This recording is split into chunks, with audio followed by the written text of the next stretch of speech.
I'm Jim Moreno. I'm the coordinator for the San Diego Tijuana Revolutionary Poets Brigade. And welcome to 100,000 Poets for Change in 200 cities over the next 2 days. 100,000 Poets for Change is wanting to advocate for change that's social, environmental, and political. And this is called GOP Graves Open for Piggy. You can fool all the people some of the time and some of the people all the time, but you cannot fool all the people all the time. Abraham Lincoln. And you're hearing the wonderful talent of Nathan Weedmark backing me up on this poem right now.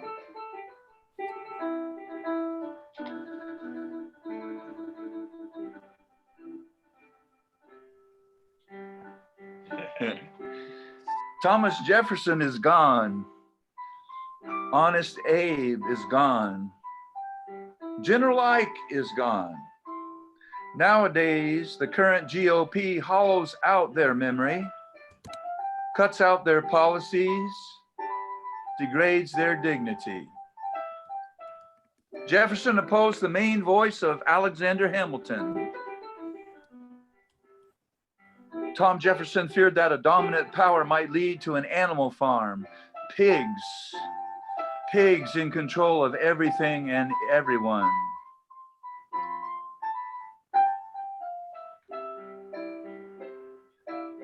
The current GOP's voice sounds like an oink oink.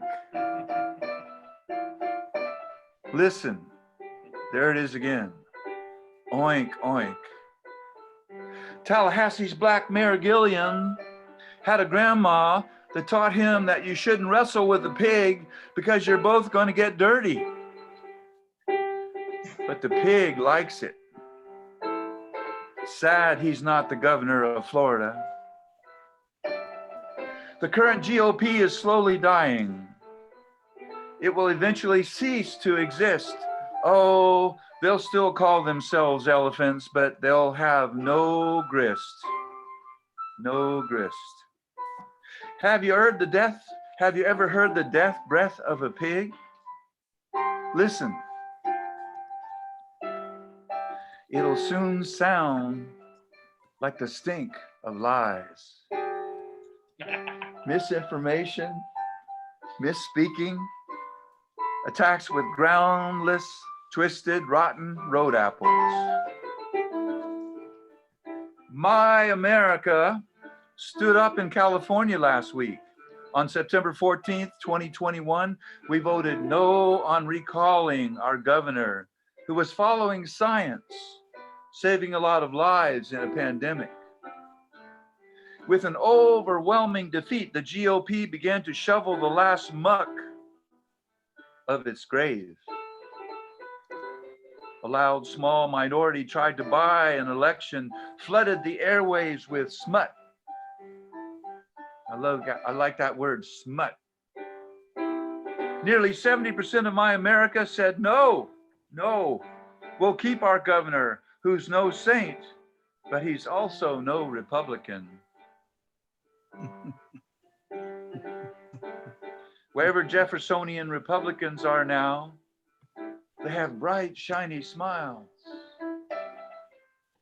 This was the America they fought to preserve. Thomas J's Republicans were the forerunners of today's donkey party. I hope the GOP keeps shoveling as we remember the flowering of that party. Thomas, Abe, and Ike will sing as their shoveling is directed by the main pig. Oink, oink.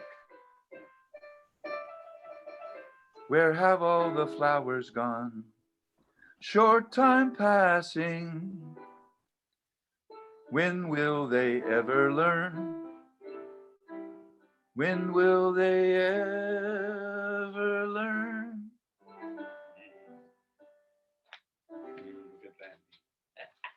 Nathan Weedmark.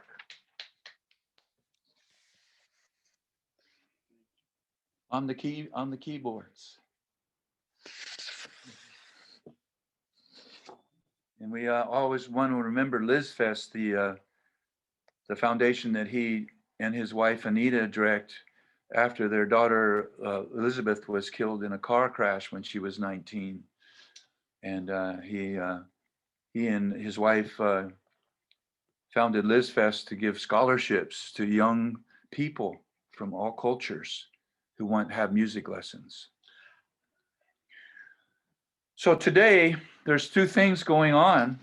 I was lucky enough to know Gloria Verdu for probably the last 30 years. I've known her since her daughter, who's a mom now, was a little girl. And she's going to speak to us about what's going on in Texas with the people from Haiti. And then we also have my young brother, Daniel Watman, that we have decided that we would dedicate today. I'm going to just read what I wrote. The Brigade dedicates this event to the binational Friendship Garden and Friendship Park, which remains closed to families from both sides of the border when restaurants, parks, and bars have been open in California since June 15th, 2021. La Migra, you can open the park and the garden, remembering we strengthen our borders with friendship, not with militarization. That's a quote from Dan Watman. Immigration that's grounded in respect is our America. And I'm looking at my America right now. Thank you all for coming. I really appreciate you all. And Dick Iden, I'm so glad to see you. Dick's been an activist up in North County for forever. And we got the usual suspects here today, that's for sure. So I've got a little housekeeping to do. Please remember the Brigade people that are in the San Diego, Tijuana Revolutionary Poets Brigade have 8 minutes. The open mic poets have 2 poems or 5 minutes. And so we've always had people respecting that there's people waiting to read when we do our events. And so please remember that. I've got a little film clip I'd like to show you now. And this is a film clip about 100,000 Poets for Change. And there's 2 films about them that the second one is kind of a Wikipedia brass tacks, but this film I chose to show you first because of the heart that's in the people in this film. So I'm going to hit my magic buttons here, and here we go.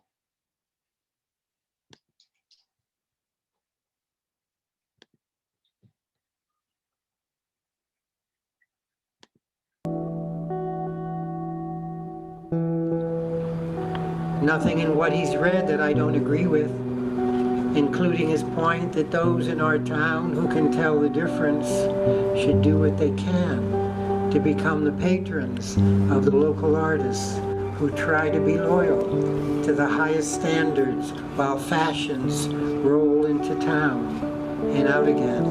Waiting for their life to start, their hats in boxes, all those books they counted on to count. Someone is dying for their glory days. Somehow the threat of money is enough. Each rose in turn, each petal that falls, fill the jar. Make the crystal clear turn shades of pink and red. I'd only hope for a little magic to break up the monotony of manufactured man. But that's the downfall of a dreamer surrounded by sleepwalkers. I know this now. Life's not a goddamn Shakespeare novel. Othello died along with romance.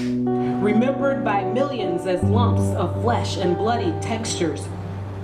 During a long blink, I thought I saw my grandmother's finger warning a 15-year-old boy, be careful. Blink, a grayish paper, a pencil with no eraser on the end. Blink, a blinding silver screen with jet black keys inscribed in little white letters. Did it seep through old buffalo floorboards? Do I not dare with angels now where to tread? Your someday is now. Love is already waiting. Flawless is yours. And it's right for the taking. All transmitting oracles and visions from satellites in the heavens above. Pay attention, trod upon its dusty cobblestone, until it is realized that this is not unknown. And the blue earth spun, and the moon compelled, and the sun warmed and dried and convinced a fern, a reed, some green increase, some sweet breeze, scrubbing the blue air clean. How many times before, how many times to come, that low hum, that beginning.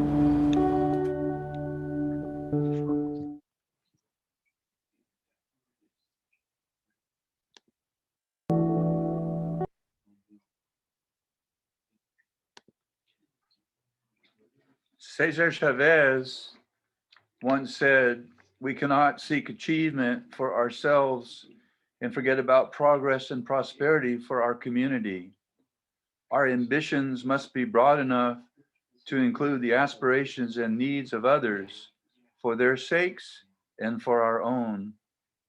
Preservation of one's own culture does not require contempt or disrespect for other cultures."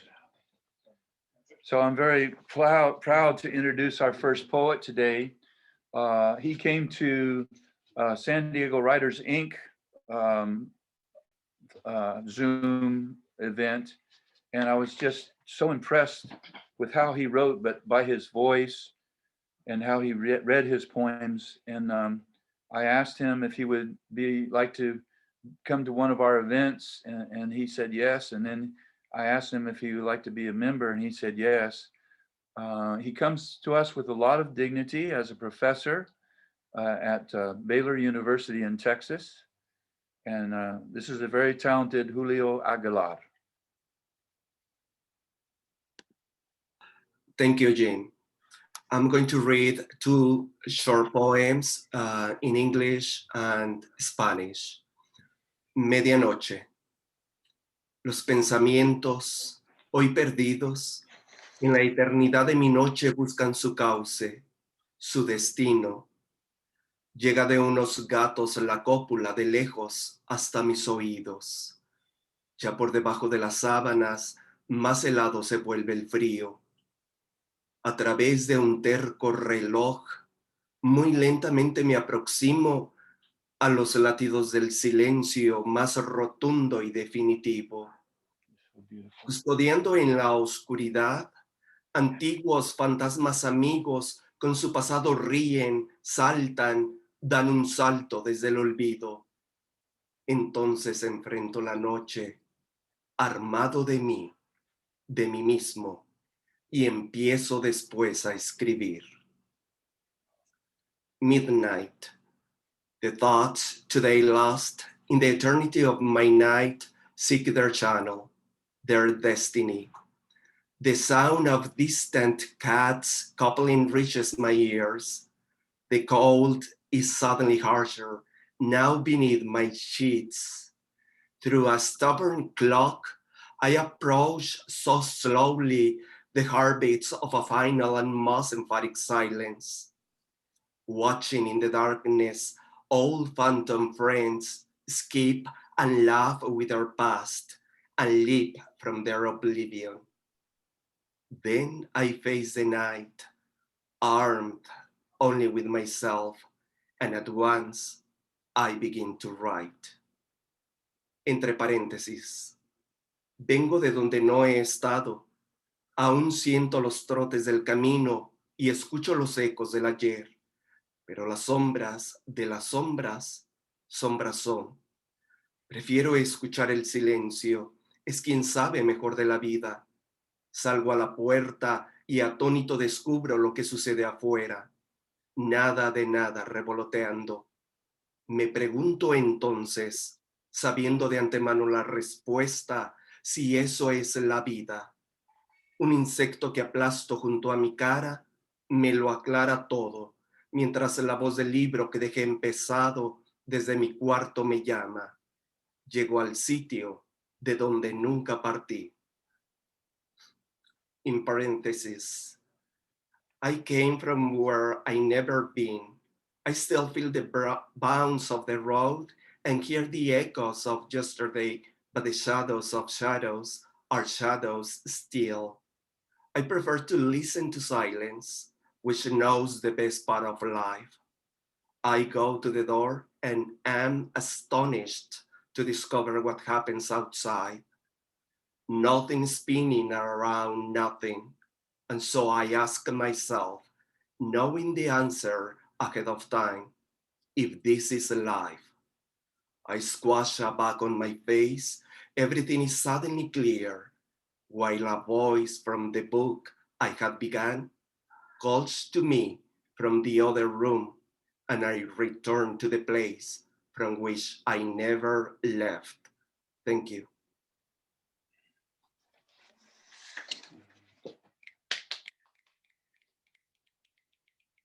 Thank you, Julio. The first time I heard Julio read, I thought, well, he doesn't man the mic, he graces the mic. So thank you very much. I wanted to hear the Spanish and the English. I wanted all of us to hear that because the history of the San Diego Tijuana ReEvolutionary Poets Brigade started in 2016, but the Revolutionary Poets Brigade, started by Jack Hirschman, started many years ago. And now there's about 14 chapters. But during the 2016 presidential race, I was appalled at the racism being directed towards Mexico. And we decided that what we would do is go down to Sucut, which is the cultural center in Tijuana, at a reading. And when we finished our poetry, we would say to the audience that we siento mucho por mi un presidente, you know, sorry for our unpresidential president. And we would like to take our chapter and become binational and bilingual. And if there's any Mexican poets that are here, please, talk to us after the event. And 5 poets came up to talk to us, and 2 of them are still with us, Pilar Rodriguez Aranda and Gerardo Navarro, who both of them have a bookstore in Tijuana. And when Pilar is traveling right now, Gerardo is taking care of the bookstore. That's why they're not with us. But Julio is with us, and we have some other people who have tremendous respect for that this country is a country of immigrants. And I'm the great grandson of an immigrant that came to this country to work. And so that's why we're the San Diego Tijuana ReEvolutionary Poets Brigade. So you have a little bit of history now.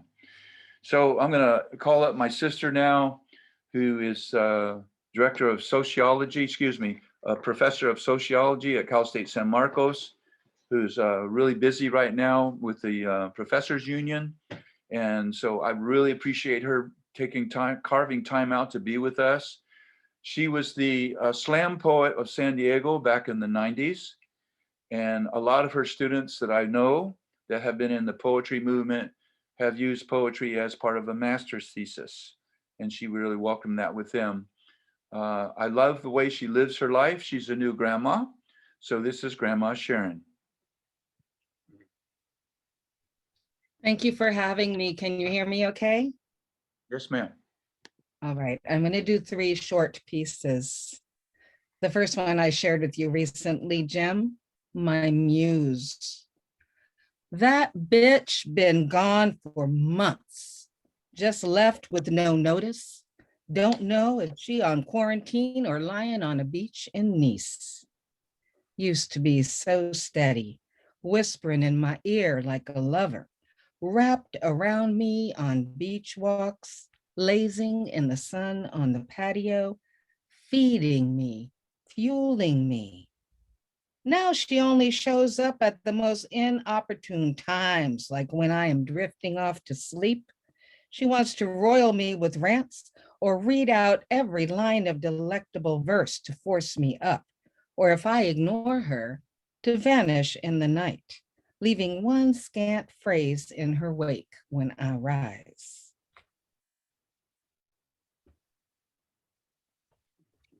This piece is entitled, If I am truth-telling, I would have to admit I do see how you see me. And so I know I will clay putty myself to charm, to entertain, to cast the lie that I do not mind. My niceness is the lie I weave, a lovely linen sweater, softer with each wearing. My niceness hides the truth of what I see when I watch how you watch me. I am so cognizant of you that my me is nearly buried. I have worn this mask so long I do not recognize my face, myself. I have no authentic self. My me forever distorted by the me I think you see. This is where my solitude comes from. This is the path to the place of me, the place where the pain of what I came to be, that creation of you, can be released.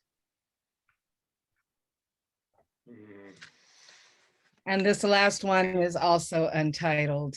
Titles are escaping me lately. Oh, give me an untroubled mind. Find me a street of people happy to see me. Play me a newscast without my heart collapsing.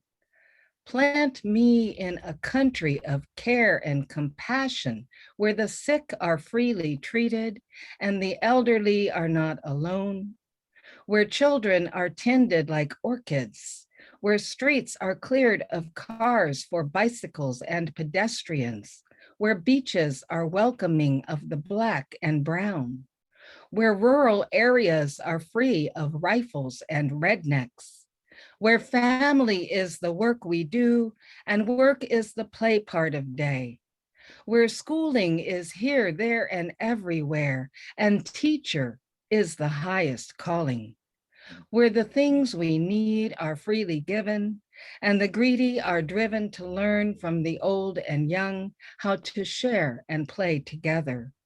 How I long for an untroubled mind, a respite from protest and campaign.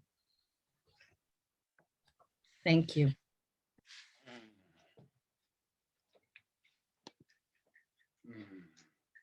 Yeah, can we give some love for Sharon? Thank you very much. Thank you very much. That's my America.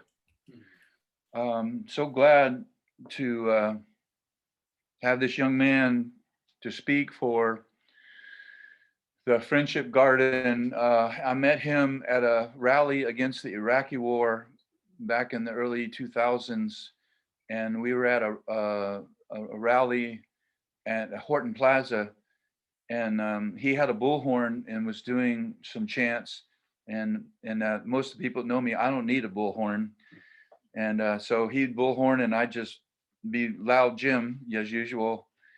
And he looked at me after I did this one chant and he just handed me the bullhorn and he walked away. And I thought that was pretty cool.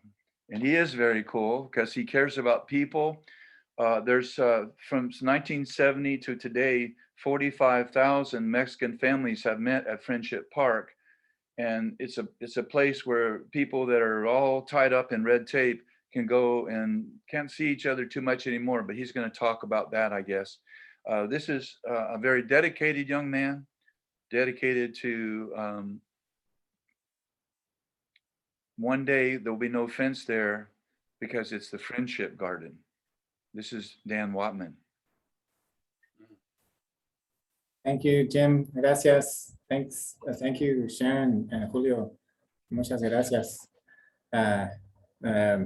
Very impactful words. Thank you. Images.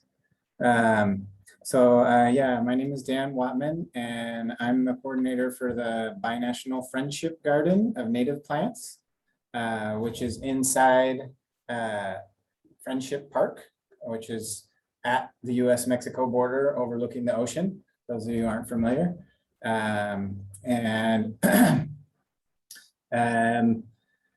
Since the end of 2019, the park has been closed for the most part. It was closed on the US side at the end of 2019 due to flooding.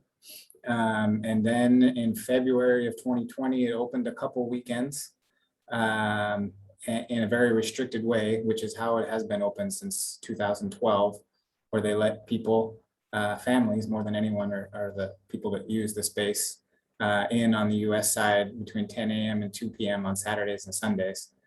From 2012 all the way up to 2019, that restricted access was allowed. And then in 2020, there was a couple weekends where they allowed it, and then COVID hit and everything closed down. And then recently, the state park in June, which is the surrounding area. It's a lot of different authorities in the same area, but basically you have to go through Borderfield State Park in order to get to the Friendship Park area where you can actually meet people through the fence. And there's a secondary wall that delineates the state park area and the federal area. And then in between the second wall and the first wall is what we call Friendship Park. And that's where people can come in, or they were allowed to come in. And so that state park area opened up in June, and Border Patrol was in touch with us, the Friends of Friendship Park, a coalition of environmentalists, human rights activists, and different individuals and organizations that are advocating for access to Friendship Park and for a truly binational park where there's no walls. That's our overall vision. We were in contact with Border Patrol and they told us that once the state park opens, their intention is to open Friendship Park. So the state park opened and we asked them, hey, are you going to open Friendship Park? And they said, no, it's closed till further notice, where we have personnel issues. So yeah, and that's it. Unfortunately, it wasn't surprising because for Border Patrol, their job is, enforcement. And to them, enforcement and security are synonyms. So anything else that contributes to security, like families being able to be connected, people getting to know each other across cultural barriers, taking down those divisions that cause fear and even racism and violence. Those things all disappear when people get to know each other as individuals. And that's what's possible at Friendship Park, but that's not part of an enforcement policy. And unfortunately, the enforcement officers are in charge at our border, and the U.S. policy is based on enforcement militarization. So in order for us to have things like cross-border friendship and families meeting through the fence, we have to become activists and fight and insist and just find ways, civil disobedience, media pressure, whatever we can do to get people to be able to meet through the fence. And so my role has been the binational garden, as I mentioned, and the garden the idea is to have a space where people can make friends through the fence, kind of like the idea of the park in general.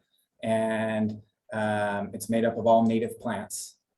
So it also sends that message of, what's native on one side, obviously 3 feet on the other side of the fence is native as well. So we like to look at it as one garden through the fence, and there's not a Mexican garden and a US garden, but just one garden without borders. And the design are circles that go through the fence. So there's half circles that connect, and there's 3 circles. And just a little bit of recent history. The garden was planted in 2014 with that purpose. Communities from both sides came together and planted together through the fence. And at that time, it was a chain link fence. Since then, the walls have grown and the garden has grown. It's grown. Native plants grow slowly. They live somewhere between 100 and 500 years. So 14 years is, a very young plant. But there were about 13 years of growth up until January of last year, 2020. And just out of nowhere, Border Patrol, I never really, we never see eye to eye as far as the rules go and all that, but at least we had communication and there was an agreement that there was very restricted access allowed to the garden. And then out of the blue, one day in January of 2020, I went out to the garden on the Mexican side and looked over and there was no garden on the US side. It was completely, it was just disappeared. They had uprooted 150 some native plants, a 500-pound eco bench that was made out of plastic bottle stuff with trash, a big high quality sign, pathways, just all gone. And luckily, a friend volunteer at the garden happened to be there before I got there, and he took pictures of the bulldozers. And the bulldozers, those pictures spread far and wide, and the community was outraged. And 2 days later, we had kind of a mourning ceremony where over 100 people came to mourn the disappearance of the garden. It got in several media outlets, and Border Patrol reacted and apologized and let us replant, partial replanting. So, so now the garden looks quite lopsided. We were able to replant in January, February of 2020. And at first they were letting us in on a fairly regular basis. Now it's back to insisting. It's really difficult to get in there. And the plants are quite small, obviously, because they're only 18 months old. But there's something there which gives us hope. And the overall hope and vision of the area, there's an architect that's joined our coalition who has a vision for a truly binational park without walls. It may sound unrealistic, but we think it's realistic. It happens at the Canadian border. There's 2 binational parks at the Canadian border. Why not here? And he spent the last year working with architects from both sides of the border and came up with a prototype of what it would look like. And it's in the running for I forget what it's called, world-class architecture design something. It's a big deal all over the world. And it's down to 2 contestants. And one of the contestants is San Diego, Tijuana, and the other contestant is Moscow. I'm not sure what their project is, but it's down to us 2. And if it gets that notoriety, there's a possibility that there might be some type of inertia that can override this militarization that has just devastated our borderlands for decades now. Yeah, it started in the 90s with Operation Gatekeeper in this area, Operation Wetback in Texas, and it's, it hasn't done anything but cause death and devastation to our environment. The walls don't stop anyone from crossing. They just send them into more treacherous areas. In this area, before there were walls, people would cross in the 80s and hundreds a day, and maybe 6 or 12 people would tragically die crossing the border. Once they put the walls in the 90s, that shot up. People went all the way out to the desert instead. And now, since then, 300 to 400 people are dying every year. And so there's over 10,000 people that have died trying to cross the border since the 90s. So border walls not only don't work, or whatever you want to call work, is to, if you think it's okay to stop people from migrating or something, they don't. But not only that, they're detrimental to humanity. And so, so we're looking for a different rhetoric, a different idea of what our border should be. And we're hoping that Friendship Park can be a precedent in that new narrative for our relations with people all over the world.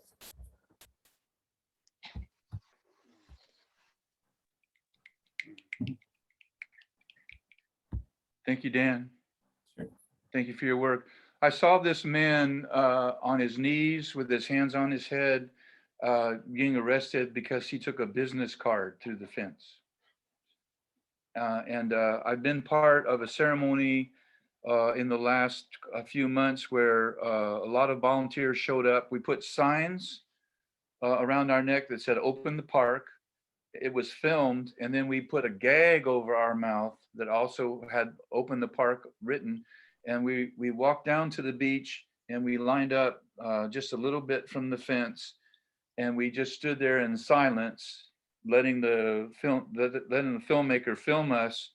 And then we were supposed to take a left and walk down the line for people who didn't have a sign and give our sign up to them. But I took a right and I went behind the camera and I just held my fist up and a peace sign up. And all these people, these Mexican people are on the other side. They returned that. And that's why I wanted this man to be here, because when you have that kind of a feeling about what's wrong, and you don't care if someone in a uniform sees you hold a fist and a peace sign up, then there's something happening with your heart that's irreplaceable. So thank you, Dan. You've been doing this for a really long time. You're my hero, brother. Thank you for coming. I would also like to say thanks to Jim and Joe and Alfred. They came out to the garden and worked about a month ago. We managed to get in there, and it was a great day in the garden. Thank you for your work and for your help in general. And to let everybody know, the park is still not open. And thanks to Jim, on this coming Thursday, there'll be an online poetry reading to open Friendship Park. 5 poets, and maybe some of them besides Jim are participating. Thank you for that. And I look forward to seeing everybody on that Thursday. And then the following Thursday, we're going to headquarters, Border Patrol headquarters, and protesting there in person. And I will send those Zoom numbers for next Thursday to everybody when we have them. And there might be some poets from Thursday that will also attend this press conference at the Border Patrol headquarters in Chula Vista. I also, from my heart, I want to thank Deborah Ramos. We were supposed to meet Dan at Friendship Park and do a little bit of a protest thing. And one of the volunteers had a seizure. So we showed up and there was no one there.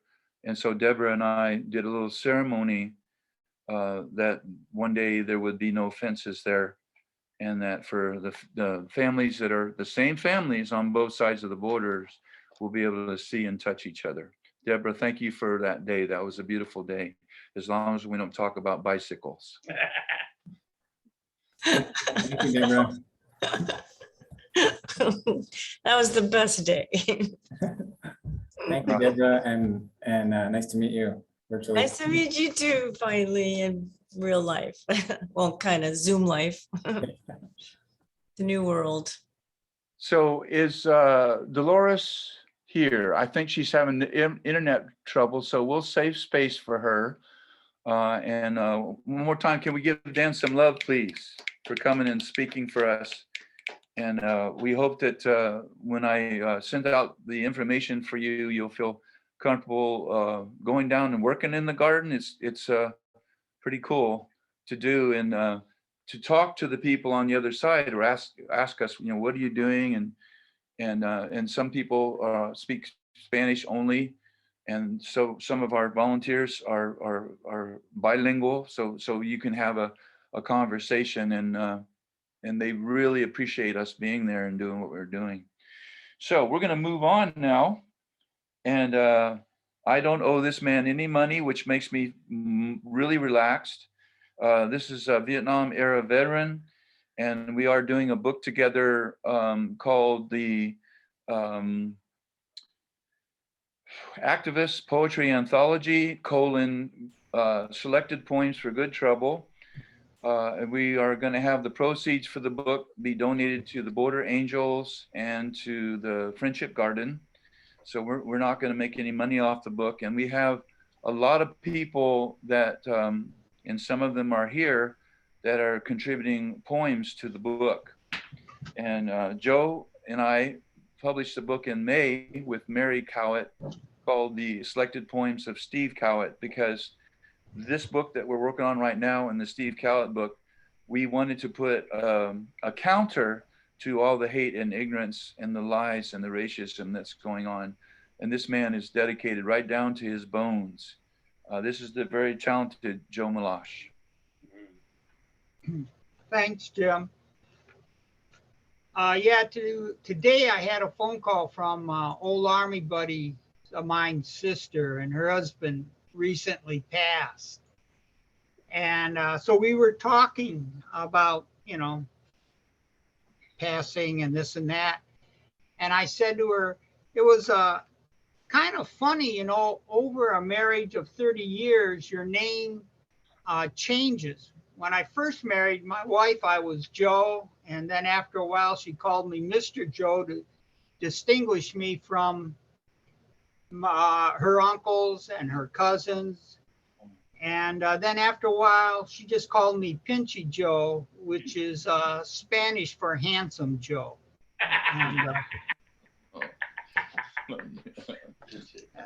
And that has nothing to do with this first piece. It's I attended a funeral service for my brother. It's called Evening Service. The wind came thick with fog, heavy with the fragrance of lilacs. A late afternoon rain falls among junipers and beads on the needles. The bark grips rain. The lawn trembles, and I arrive at this place. As the voice of your death perches on the low branches of the juniper, I park, drifting in the memory of our camping trip to Trabuco Falls. I see your arm casting a thin shadow. I recall the shrill call of the red-tailed hawk.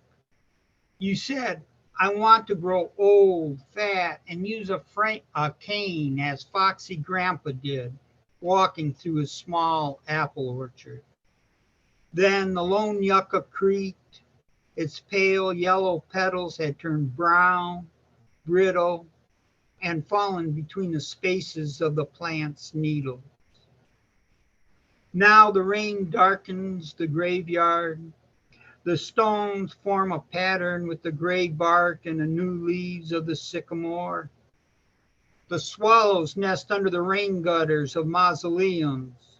The birds are small winds breaking from their nests. I listen to them and the rain falling onto the grass. In this place, with its iron arch and gate, I take my place among the pallbearers and grip the wood pole. As I feel the grain, my grief descends like a cloud bank, leaking needles, branches, trunks, and grass. I flex my knees and fix my eyes on the diamond patterned cross and the cloth covering on your casket. John, my sorrow balls in the soles of my feet, making it difficult to walk as we move towards your grave. Setting you down, I'm unable to see or remember you clearly. It's not until the evening when I sit alone at my table and look at the cup, the cream, the spoon, and the pot cylinder shadow. Then I'm able to see the hawk. It dove for a mouse and knocked itself out against a clump of rocks. You gave it air through a straw in its beak. You pumped its breast with your thumb as you held it in a t-shirt rag. Unable to save it, you dug a hole and placed it gently into the soil. We were silent for a moment before leaving it to rest under the oaks. So, thank you. Talking with Linda today reminded me of Ray. Ray is a Chinese American, and when he was in Nam, they put him on the outer perimeter guard duty, and they gave him, of course, a rifle, but they didn't give him any bullets. Of course, if you ran, that could get you shot or tried. So he stayed out there for 4 hours. which was to his platoon leaders a big joke. So I always remember that coming back to the States, and when you get time to work on projects like the Friendship Garden, or on work with the with Jim and his projects, it motivates you because you realize just how dangerous bigotry is to everyone. And I want to finish with a poem. It's a new poem. I'm writing it about my wife. It's called The Child of the Sun and Earth.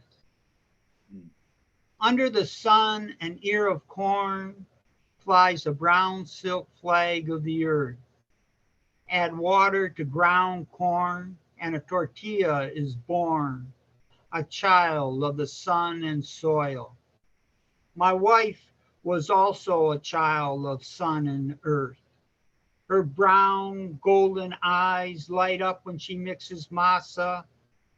Once she said, the first tortilla ever made was perfect off the grill, round like the sun, brown as the earth.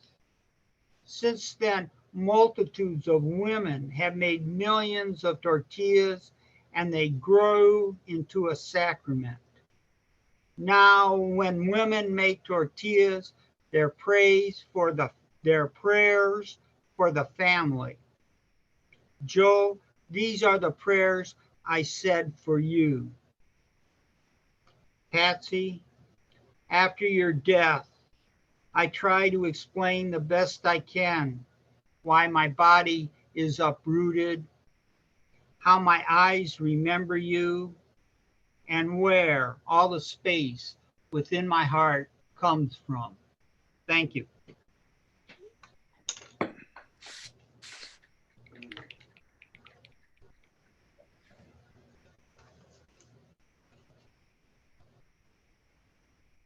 Thank you. Thanks, Joe. Thank you for coming. And appreciate how when we finished that first book and we were talking about the funding, and we both agreed that Mary, Steve Cowett's widow, should get all the money from the sales. And then she said, no, let's have all the money from the sales of the book go to the Cowett contest. And so to increase the prize money for the poet. So the Cowett contest, the final day for you to submit a poem is October 15th. And if you go to the San Diego Poetry Annual website and follow the directions, you can submit a poem. And I think it honors Steve Cowett, because we sure miss his voice, and we hope the book that we finished helps his voice stay visible and stay alive. So it's time for our second film. And so I'm going to hit my magic buttons here. And the reason I chose this film for you is because there's a lot of flyers from all over the world that sort of embody what's going on this weekend from like 200 cities from many, many countries for change. And so here we go.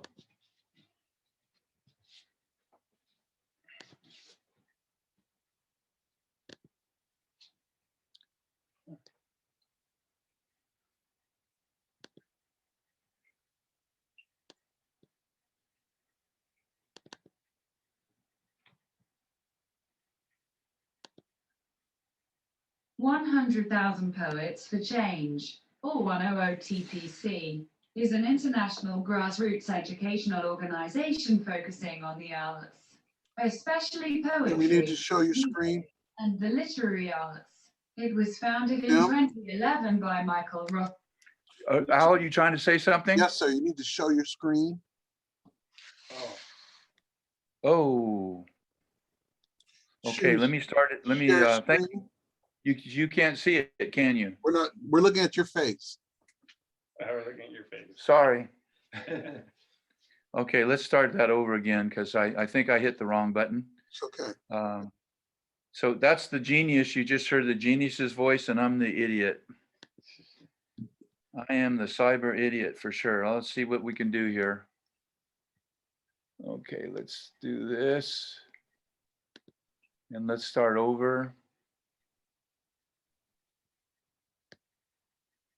Let's see what, move this up a little bit. So that's the right one, I think.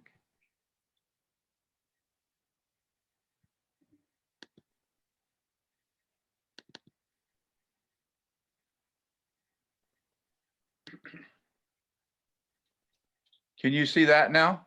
100,000 poets for Looking at the change. Zoom, OOTPC. can you pull up the video? Say what now? Pull the video up.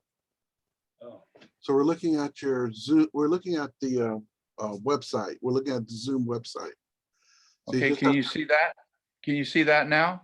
No, we're still looking at the Zoom website. So minimize the Zoom website, and remember I showed you how to use those layers, and you want to make sure that the content you're looking at is the YouTube video. Oh shit! Uh-oh. Yeah, I wish I could help it. I joined that. Yeah, call well, describing a this long is time this ago. is this is why he's here, is because I'm just still learning. Okay, I'm gonna have to do this. And, There you go. There you go. Yeah, minimize that. Okay. And go ahead and click that minimize button. So I don't have to stop share. I can just hit on the film, right? Try minimizing the screen here, so we can. All you have to do is share screen and share. 100,000 poets for Okay, change. so we're not looking at the video yet. So minimize the video, the window that's currently available, so you can see the video. Okay, let's start. I'm going to start back here. I'm sorry, guys. Try. Okay. Okay, and now you can see the. Right now we're looking at you. You can see. Okay.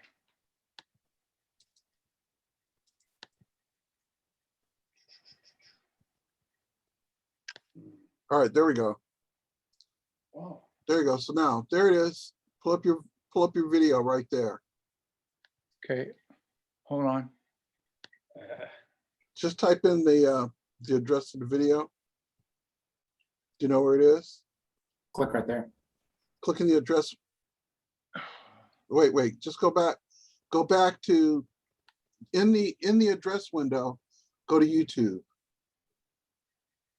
Yeah, go to youtube.com. Okay, click on YouTube there. Okay. And then what's the name of the video? Type it in the search box on YouTube. Oh, search box.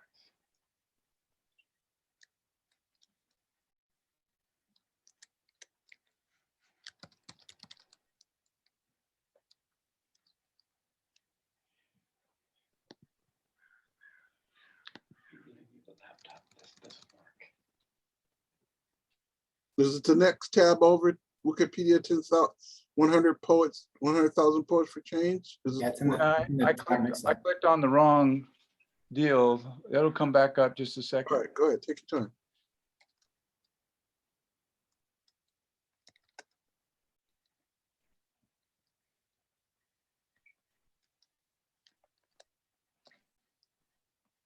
There it is.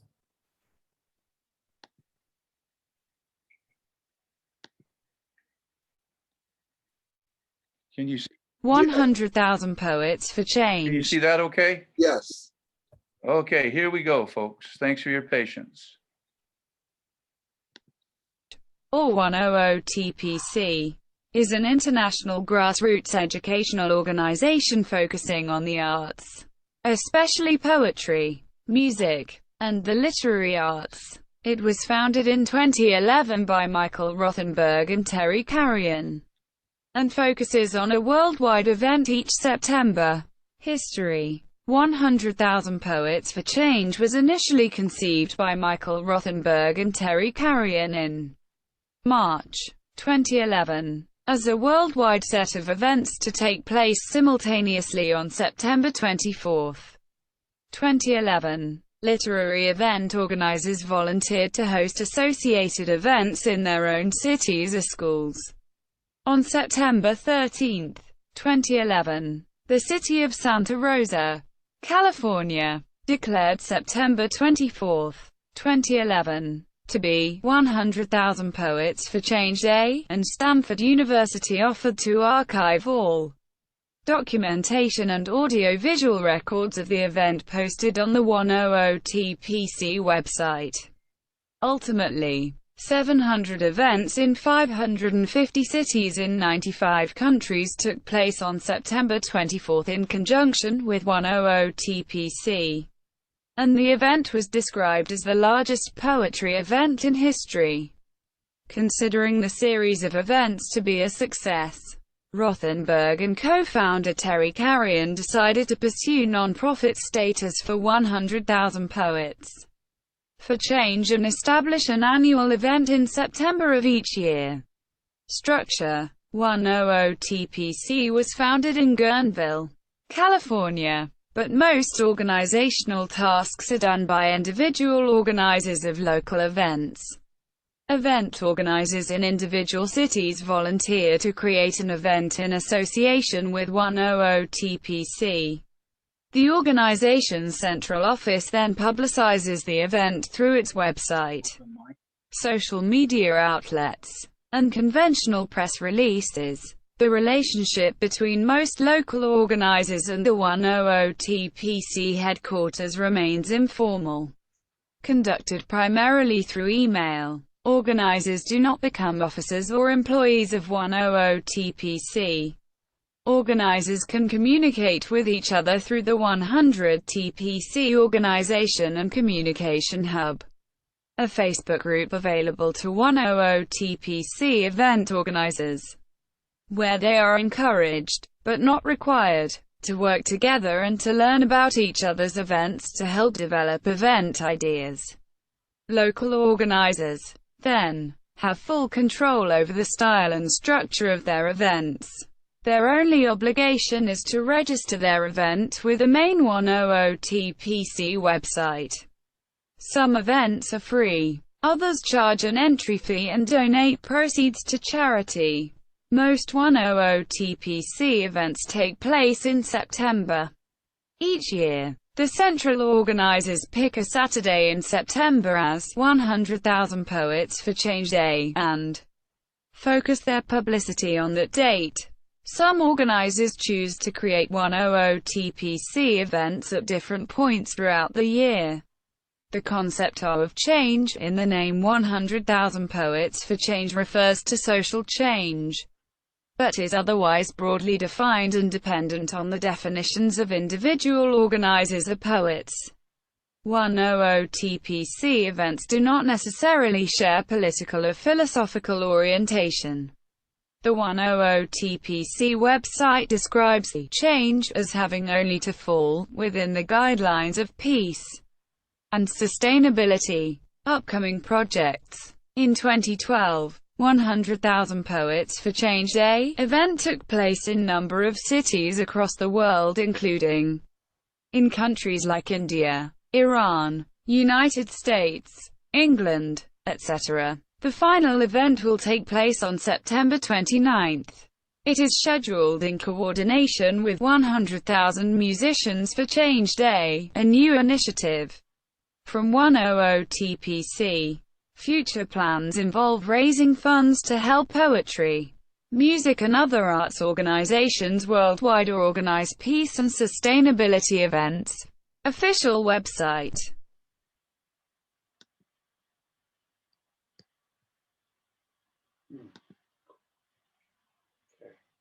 So one of the things that they have been doing is read a poem to a child, and they've been going into inner city schools and all over the world and introducing children to poetry And I'm looking at some people here from Seattle to San Diego, from Texas to San Diego that would probably be really good to do that. And it would parallel poets in the schools for sure. And I'm sure that will happen.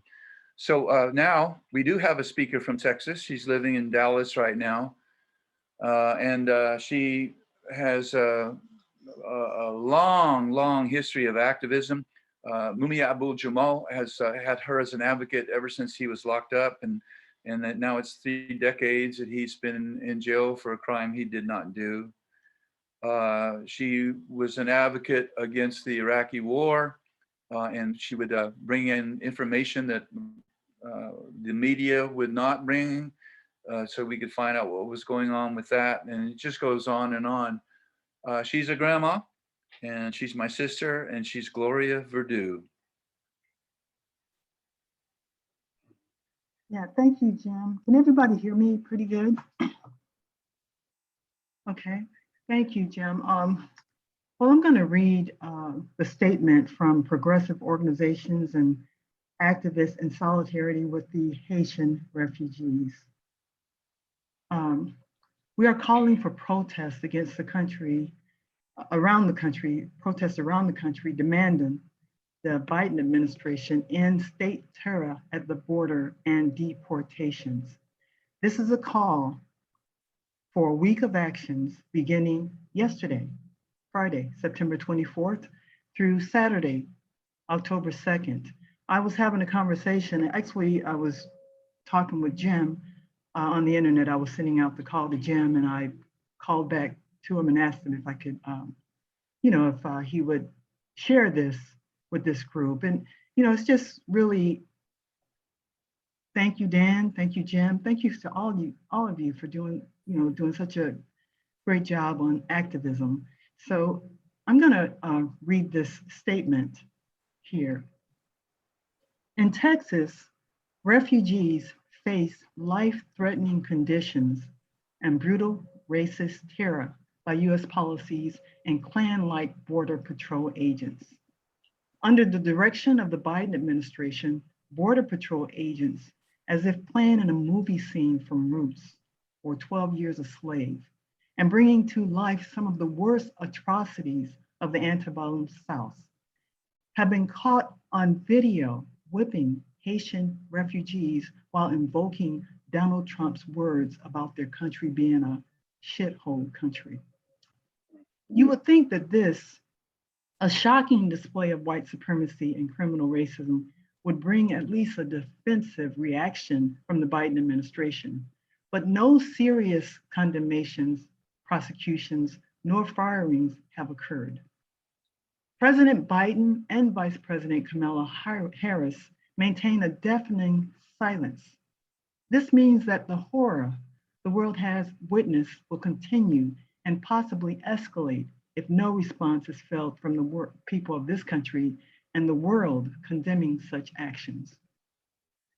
To add insult to injury, we now learn that Biden plans to use the illegally occupied US base at Guantanamo Bay, Cuba, for mass detention of Haitian refugees, just as George H.W. Bush's administration did, using the excuse of HIV health crisis. What we witness is part of the racist immigration policies from both the Democratic and Republican administrations. In this case, it reflects the rarely used public health law, Title 42, enacted by former President Donald Trump. Trump attempted to use the law to justify his administration's desire to end the basic international human rights of seeking legal asylum under the cover of the pandemic. Biden, who pledged a more humane immigration policy during his election campaign, is now fighting to keep the policy alive, also using the excuse of the pandemic, while many physicians and immigrant organizations have countered this argument. Creating safety protocols and vaccinations at the border would be a far easier and cheaper than further militarizing the border and flying hundreds of refugees back to Haiti on a daily basis, which is being done today. As with refugees and immigrants and migrants coming from the Americas to the US, they are escaping conditions in their countries created by the economic and militarized warfare of the US, ensuring agriculture and political dominance to maintain the profits of multinational corporations there. And in the case of Haiti, the colonial relationship of economic sabotage and denial of real democratic process continues from 1915, when the first US occupation and massacre of Haitians began, until today.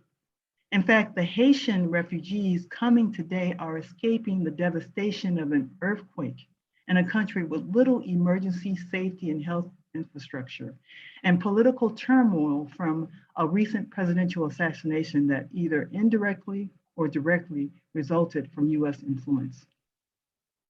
The Haitian people have a proud history of helping to bring about an end to colonialism in Latin America with their military and political assistance liberators like Simon Bolivar. After inspiring slaves all over the world in 1804 by defeating Napoleon and becoming the first successful slave revolution, Haiti's first constitution was copied throughout Latin America as an example of democracy. The Haitian War of Liberation against the French helped secure vital territory for the ruling class of the US in the 1800s. So instead of deporting in denial of their humanity, the US should immediately end its violations of international human rights and end the selectively brutal racism in regards to people of African descent, including the treatment of Haitian people with the denial of their history of great political and economic contributions to the Americas. So we, the signers, demand the immediate firing and prosecution of all those responsible for the whipping and hate speech used against Haitian refugees, witnessed by and documented in the videos of various news organizations. Provide permanent shelter and healthcare, including access to COVID-19 vaccinations to all arrivals at the border. Extend temporary protection status indefinitely for those facing deportations. Provide asylum to all arrivals. And the use of Title 42 to deny humane immigration policies and its racist and selective use of justifying the denial for the majority of non-European people. So we say reparations, not deportations. So I'm going to post the call to the chat. And I'm sure that you all have seen the pictures, and I'm sure that you all have, just heard it. I mean, I remember, I was a part of a team going with Makeda, Dredd with the World Beat Center, going to Tijuana, speaking to the Haitians there. And so I know it's a really big problem, but immigration, we really need to change the immigration policies, and we really need to provide asylum for refugees, not only from Haiti, but all refugees, all immigrants from all countries. Tear down the borders. Thank you so much for listening.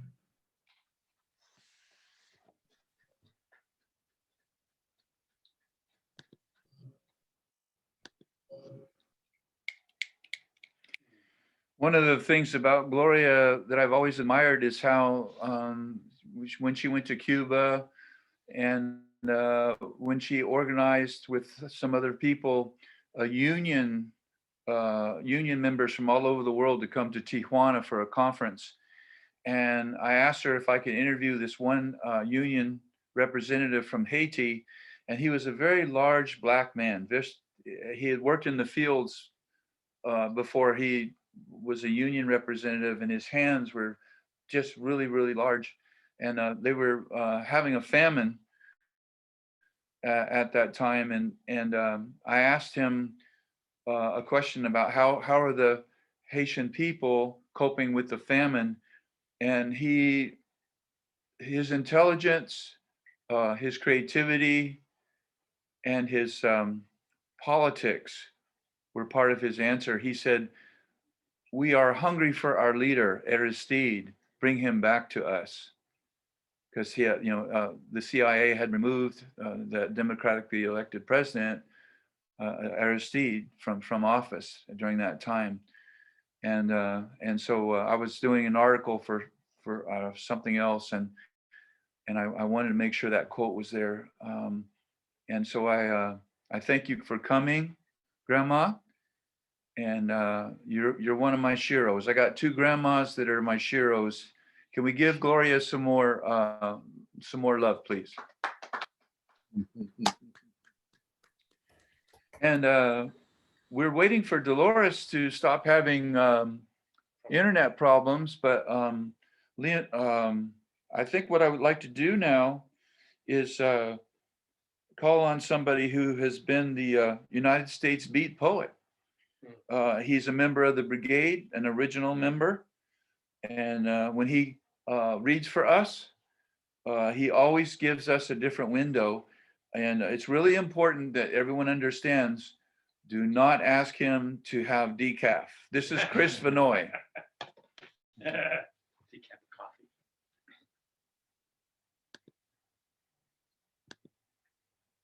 And we got sound, right? Can you hear me? Yes, sir. All right. It's called Near Friendship Park. There's a fence to the north side for the cars idle in long lines and belch fossil fuels. A small round lady snake through the worm of cars where vendors sell piñatas and hats that are held high on high great sticks for food and clothes. Stretched across the border, just south of the border crossing, there's a second fence. This fence spills to its ending into the Pacific Ocean, where it drowns as it walks into the blue waves that are consumed by the rising tides, as if an artist had placed the resting poles there so they could disappear into the sea. Here, where the trans-border megalopolis grow between the mountains and the sea. Eastward, it stretches into rocks and deserts, sagebrush and snakes. La Migre flies in the sky with drones overhead, vigilance at the border that cannot be seen from space. Many trying to find some way of getting through, some only finding the way by dying. I stand on the hill in San Diego, looking from Golden Hills south, looking at the hills filled with diamonds that climb out of the slough where the border begins. It sits there sparkling in tonight's sky. Tijuana rises sparkling like diamonds in the night sky. North of the border, the hills turn golden here after the spring green, contrasting the diamond's arc of light in the borderlands that sit between diamonds and gold, sit between hopes and dreams, success and failure, life or death. The old bull ring sits just south of the Friendship Park, disappears here where the fence ends, where the diamonds of light dance in the water, where hope swims around and sometimes drowns. Thank you very much. Oh, wow. Beautiful, Chris.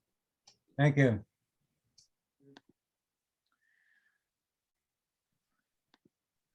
Chris, is there something you'd like to say about the yearly party that you put on over in Claremont? Anything you want to tell people? Poetry picnic. Yeah.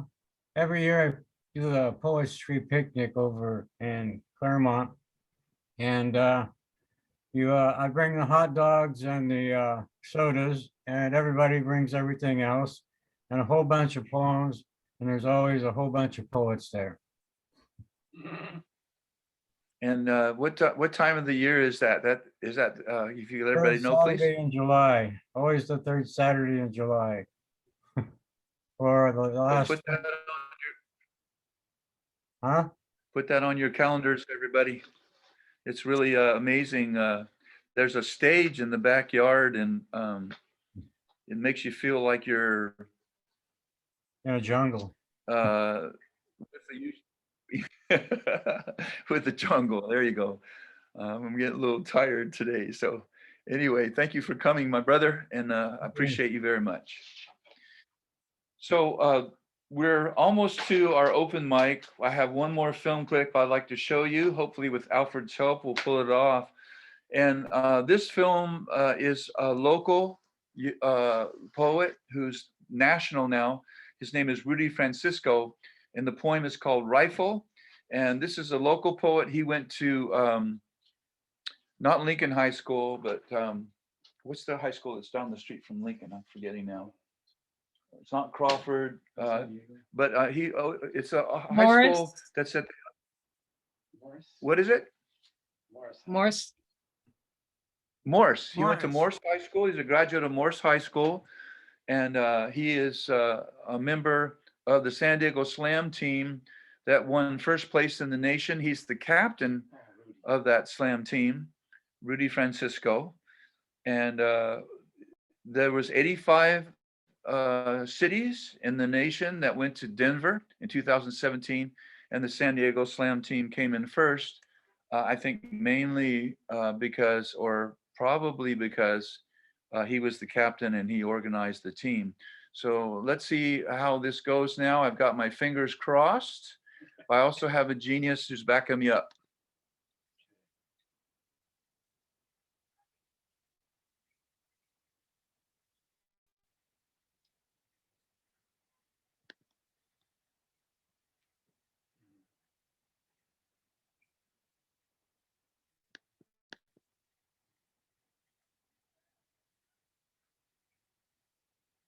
Before, he got started with a key. Okay, you're showing us your whiteboard. You need to show, do a share of your computer screen. Okay, why don't you walk me through that one more time? Hit share screen and make sure that you're looking at you're clicking on your computer screen and not whiteboard. There you go. Now, can you see it? That's it. You got it. Okay. Okay, you've got a free meal at Island Spices. Very good. And that's probably not even enough for you. I just really appreciate you a lot, brother. Don't worry about it, man. That's what I'm here for. Lend a little help. See? It's on. The all-electric Volkswagen ID4 with intuitive sit to start. In honor of National Poetry Month, our next guest is here to perform the poem Rifle from his book Helium. Please welcome back to the show, Rudy Francisco.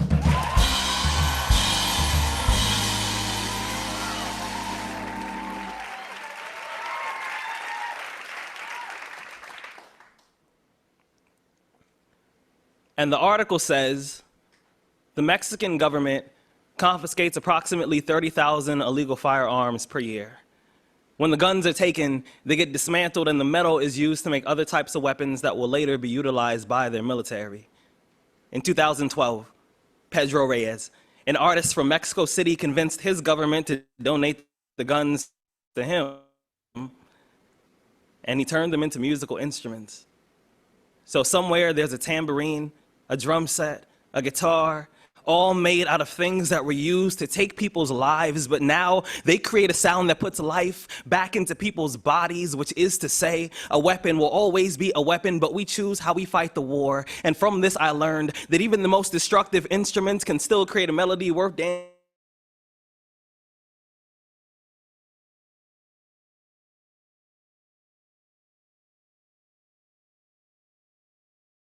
how to throw a punch in the 80s. That was the anti-bullying movement. The first time one of my classmates took a yo mama joke a little too far, I remembered my training, so I turned his nose into a fountain. My fist 5 pennies. I closed my eyes. I made a wish. I came home with bloody knuckles, and it was the first piece of artwork we hung on the fridge. I remember staring at my hands the same way you stare at a test when all your answers are correct. I didn't know what class this was, but I did know I was passing, and isn't that what masculinity has become? A bunch of dudes afraid of their own feelings, terrified of any emotion other than anger, constantly yelling at the shadows on the wall, but still haven't realized that we're the ones standing in front of the light. We learn how to dodge a jab. We learn how to step in before we swing. We learn the heart is the same size as the fist, but we keep forgetting they don't have the same functions. We keep telling each other to man up, but we don't even know what that means. We turn our boys into bayonets. We point them in the wrong direction. We pull their triggers, and then we ignore all the damage they're doing in the distance. The word repurpose, the word repurpose. The word repurpose means to take an object and give it amnesia. It means to make something forget what it's been trained to do so you can use it for a better reason. I am learning that this body is not a shotgun. I am learning that this body is not a pistol. I am learning that a man is not defined by what he can destroy. I am learning that a person who only knows how to fight can only communicate in violence, and that shouldn't be anyone's first language. I'm learning the difference between a garden and a graveyard is only what you choose to put in the ground. You see, once I came across a picture of a strange-looking violin. The caption said that it was made out of a rifle. And I thought to myself, you know, someday that could be me.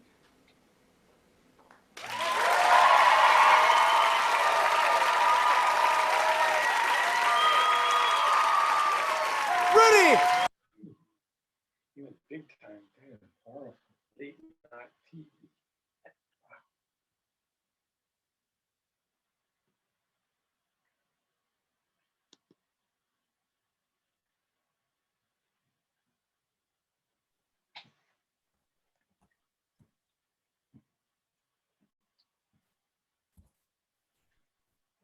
Sometimes after that kind of power, it feels like to speak is interfering with some kind of an energy that comes from the man's heart. And so thank God for Rudy Francisco. We're going to jump in the open mic now. And what I'm going to do is I'm going to tell you that the talent isn't going to fall off. And we have this little incestuous community, and you know what I'm talking about now, because you can see who's in our Hollywood squares, and you can know that you have been moved by them. This gentleman started coming to my open mics when we were at the Cafe Cabaret. Jimmy Collins and I had started at the Space Bar, and we moved over to the Cafe Cabaret. Now we're back at the Space Bar again. And I did not know he was a musician. I did not know that, but I knew he was a poet right away because his poems were very, very strong. And so please welcome Nathan Weedmark.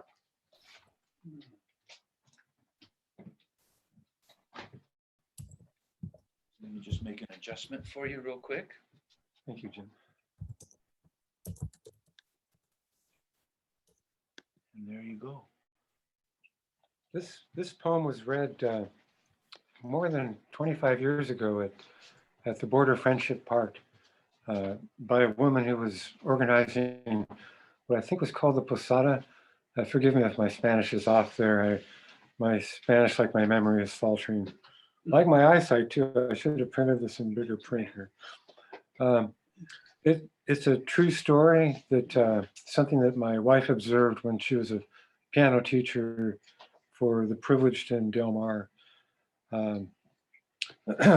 Yeah, you know, this is during the time of Pete Wilson as governor, and you know, things haven't really changed. It's gotten worse. To the people of California, this is one story amongst so many. Open your ears if you still have any. You'll realize these stories surround you, and you're part of the plot, whether or not you want to.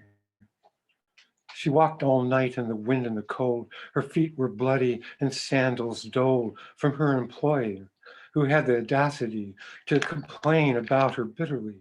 She didn't show up for work, you see, and it's lazy to me. She must have gone back to her family unreliably. That can't be trusted. She's not here on time, and 10 years never late. That's why it's a crime. What if she did this again to me? To have in 10 years and 3 more than one emergency.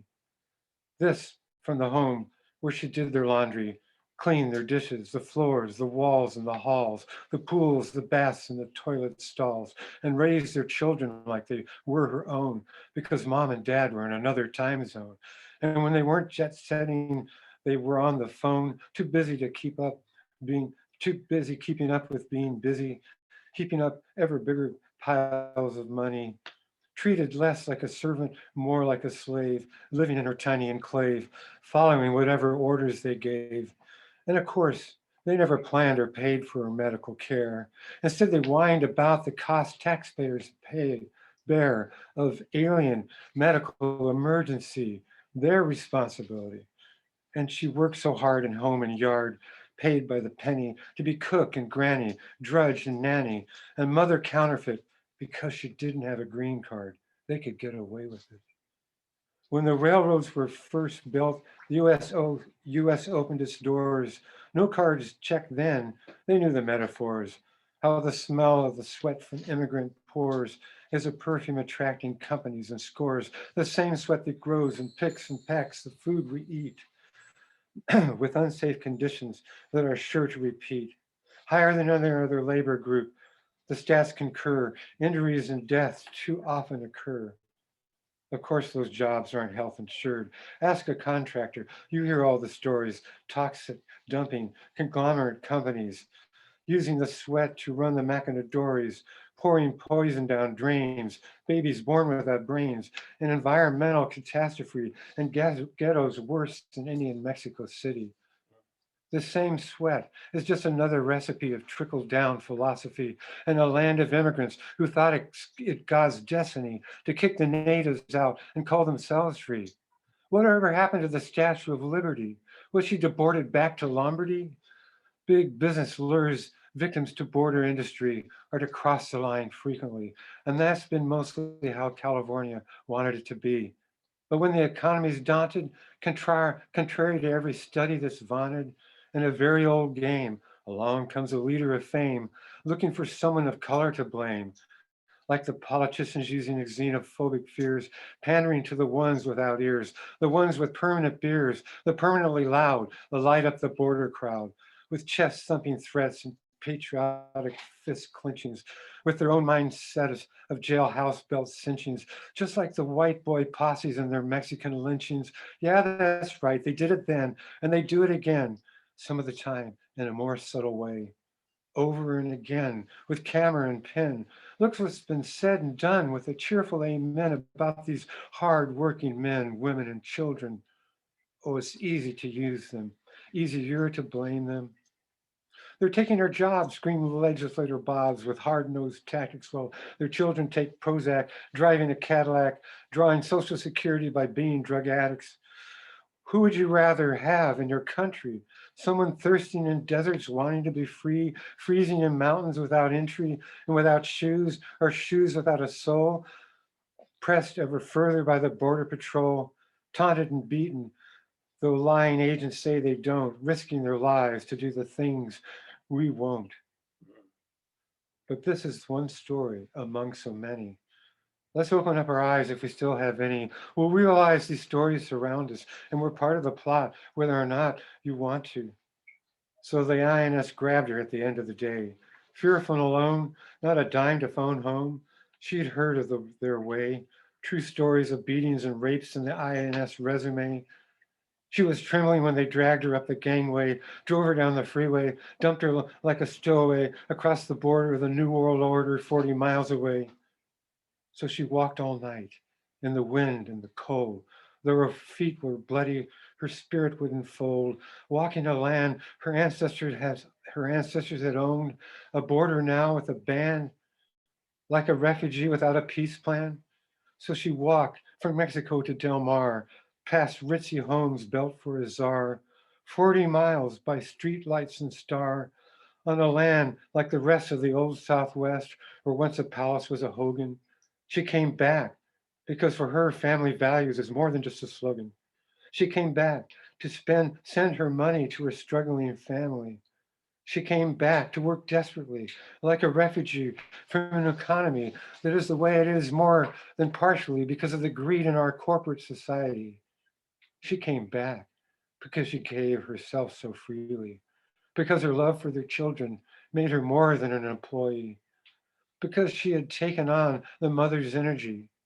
She loved them more than they, even more than her life. God, the irony should cut like a knife. But this is just one story among so many. Let's open up our hearts if we still have any. Thank you. This is the first time I ever read that aloud. It, the woman who read it at the border park had heard us performing it in a group called the Blues Poets, which was a musical group we had, and my brother used to read it, and I would play a trap set behind it, and he would kind of rap it, and I can't rap, so I read it as a poem. But thank you for your time, and wow, some brilliant works. Yes, thank you so much, everyone.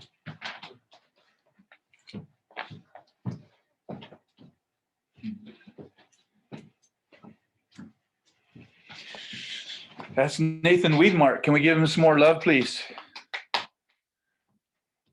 And when your neighbor that lives right behind your house is a Vietnam veteran, and he came back from Vietnam with a heavy dose of PTSD, and then he spends a lot of his time working for teaching poetry to people with mental health issues. You have a lot of admiration every time that you see him coming back from teaching somewhere or being out in the community. This is Michael Turner.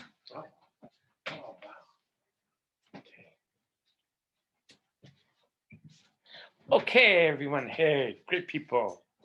About five or 6 years ago, I went to a conference at San Diego State University about the genocide of indigenous people. It was a great conference because it helped me write poetry dealing with the genocide of parts of my ancestors. So this poem, what I just said actually has to do with this poem. Sorry, Joe. When others suffer, be with them. When the wind blurs through the tall grass, grandfather rocks open their eyes as I stumble over them. In the background of this experience, those rocks directly speak to me. Remind me of my responsibility as water protector. My gifting grows wild and waters the grass's roots, helping me become happy among my friends. Inside the mighty hoop, we sit around the fire far away. I listen to allow their experience, to feel the presence within them as they feel mine. In the dialect of compassion, this becomes a calm certainty. Our words make it clear we have no secrets. Whatever hurt exists dissolves into the sky. Thank you. I got one more. Hey, this came about when I became a peer support specialist, and I got my little certificate. Hitchhike's a dream for a ride. It's so beautiful, transforming experience. If only Wednesday would love more. Travels in a bubble, waking up in a dream profound like that. Kept the faith through all my adventures. surrender, inspire, illusionary in the material sense. Make a difference. Where'd that come from? I'm glad you asked. Floating through all the people I admire, showing what you got, skips a beat, singing medicine all day long, saying a difficult thing so that other difficult things become sayable. Thank you.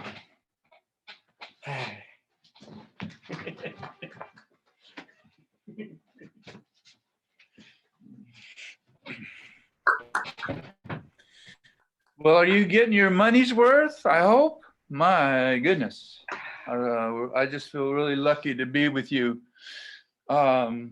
So we've got about 7 more poets, and I want to get this person on. Is Carmen here?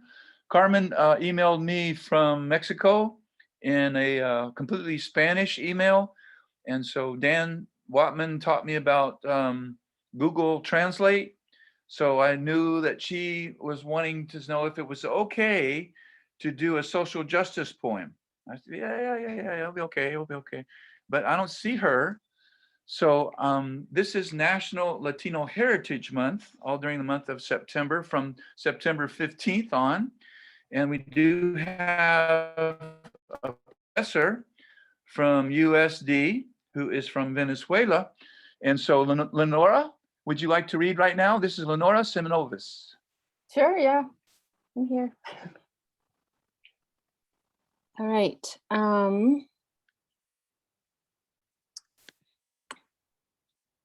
Okay.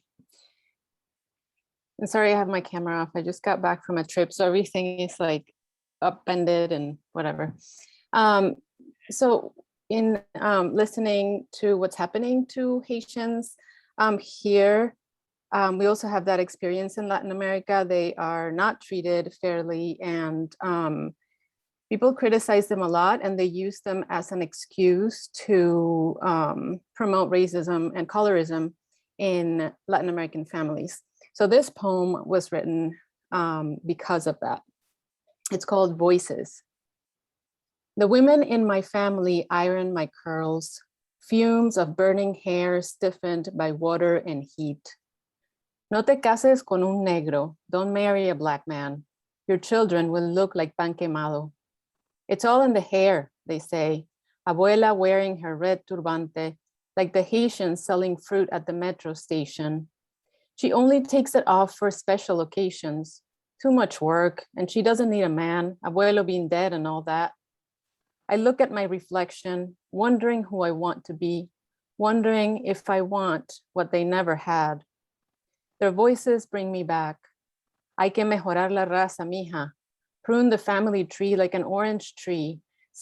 Prune the family like an orange tree, spoonfuls of aloe slime on my skin. Un carbón, mija, pareces un carbón. I stand in the line of redemption, sisters, mothers, grandmothers, godmothers whispering, find a man, grab him, make sure he stays. The lighter the skin, the better the outcome. They pray to the Virgen de Coromoto, our patron saint. My brownness scrubbed, straightened, peeled like a scab. Rawness starts to settle. I pray too, but not with them. I hope Mary Magdalene is listening.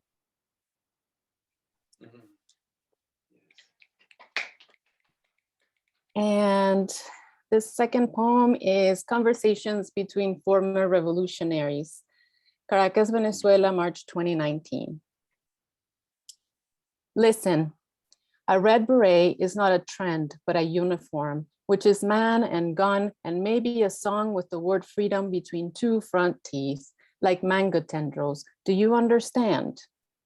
Listen, Luisa's boy, hungry, pulled a wrap from the trash. I saw the ketchup on it, and I'm telling you, hunger cannot be wiped away with tongue. Listen, I saw soldiers thrift bullets from the morgue where bodies entwine in one last embrace. Cold bodies, unwritten. Have you ever held a gun? Is it sorrow heavy? Does the trigger leave you breathless? Listen, the problem is not the uniform. It is the song. Go ahead and listen. Tell me when the voices you hear are your own.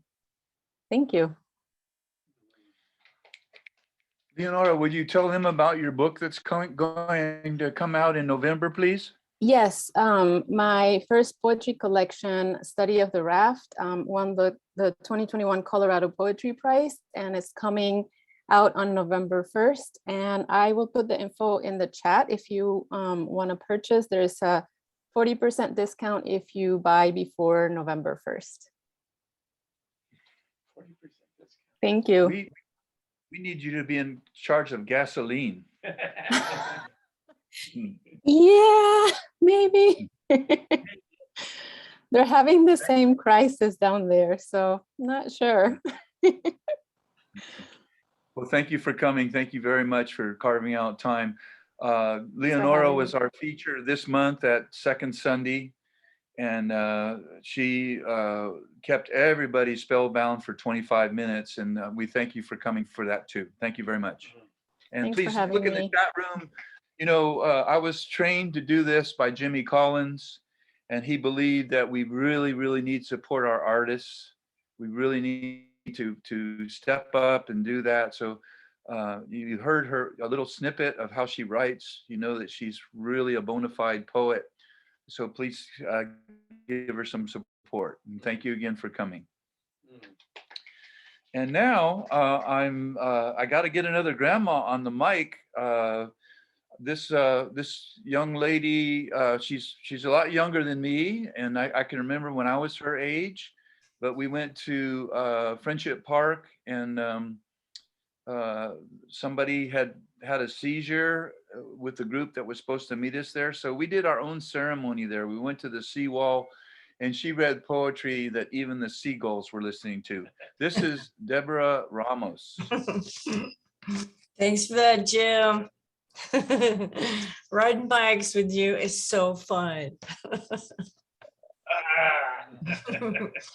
Okay. Where Californians meet. Feeding our loved ones is a sacred act, even when hands and food pass through chain link under the scrutinous stare of La Migra. Communal gathering at a border garden remains shut down while Walmart sells Halloween costumes and candy corn. Even garbage flows freely across two sides of the Pacific Ocean, while families can't share a simple meal in a space between two cultures, two countries. Sidewalk cafes are open, napkins crisp, glasses full, but this Chisholm, this third nation, has no place at the table. Let's transcend the straddling fence to offer bread, water, esperanza. And together we'll say grace and bless the hands that prepare the sacred ground on the sandy soil of Friendship Park. Thank you for listening.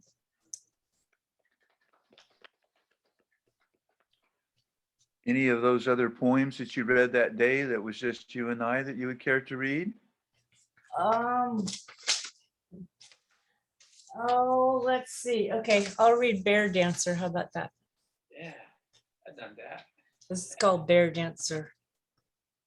Veiled in our earth womb, I fall into winter sleep with my bear lover on the satin piney bed.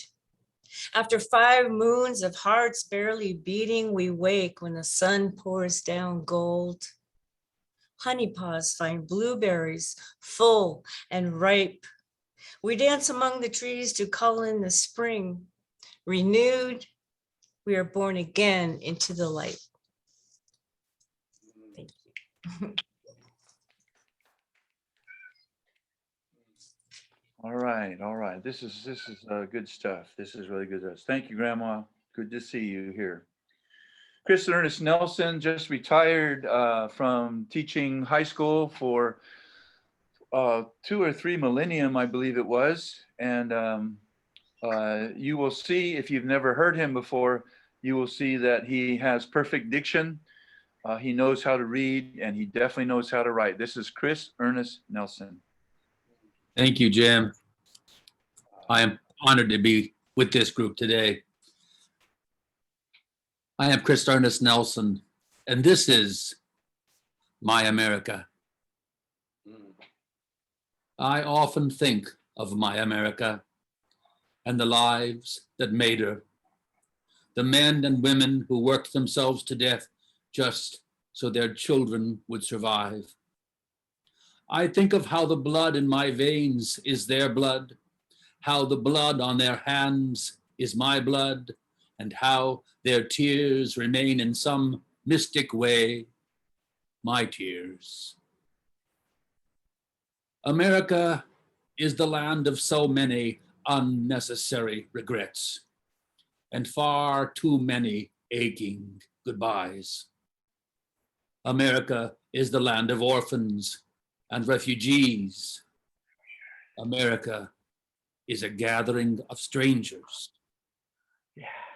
America is no longer, America is longing to come home to a place that never existed, a home always just one day away, a home in myth and expectation that cannot be found. It must be imagined. There is no coming home to America. My people are scattered like clouds. Those who share my blood cannot share my story. My home is on the other side of the river, and I will be crossing over soon. Oh. Thank you. Thank you, Chris. It's always good to see you. Thank you very much. The next poet, I hope, will make an announcement about his gathering that is just really a community, a village of poets. This is Christopher R.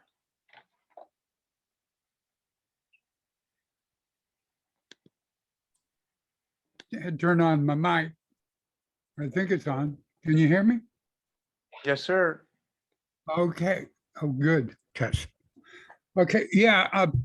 We're we missed two years of our main festival and our meetings with due to the COVID, and all of a sudden the city says, well, let's open it up, and so they've granted us permission to have our big open festival in this Friday over at the Santa Fe Room in Balboa Park, in the Balboa Park Club. And it spins off of our workshop, which is called the Poetry Party. That's how we got this whole thing started. I doubled down on our regular meeting and made a festival out of it. And now they've gotten so used to it, they missed it after the COVID came along.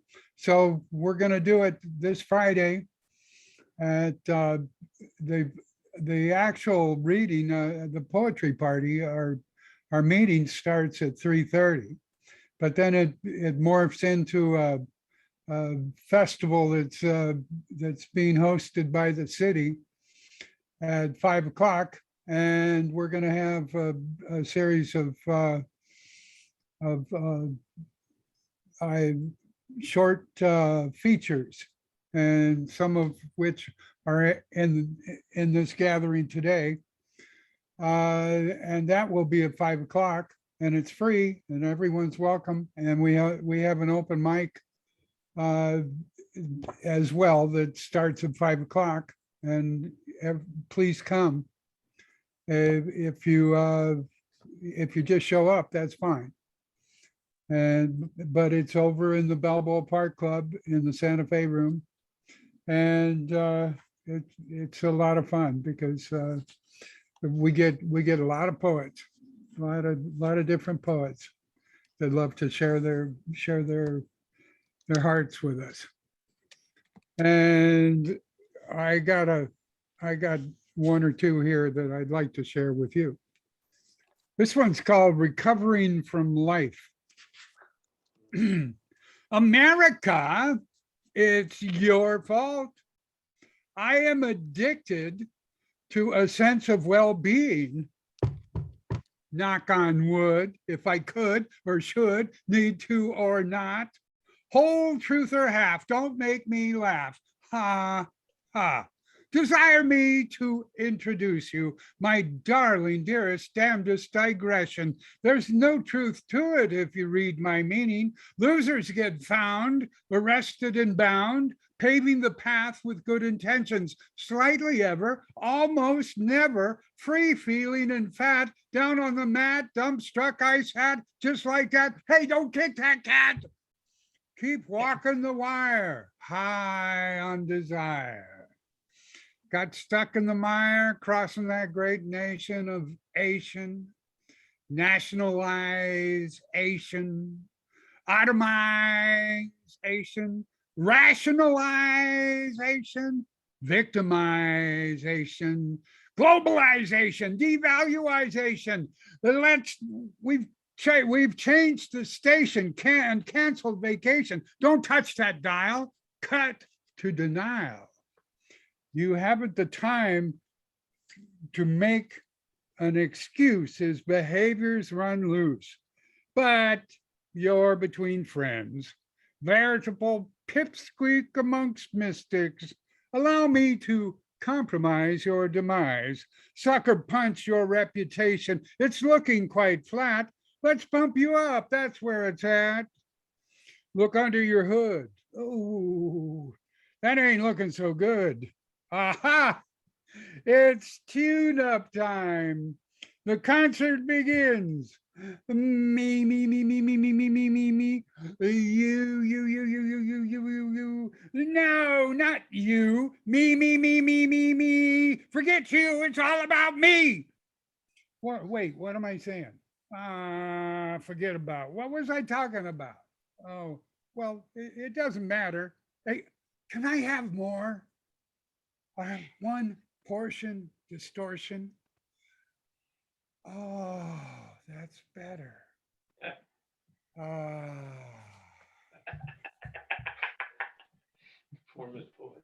Thank you. Okay. Then I got one more for you. The rise and fall of it all. What's going on?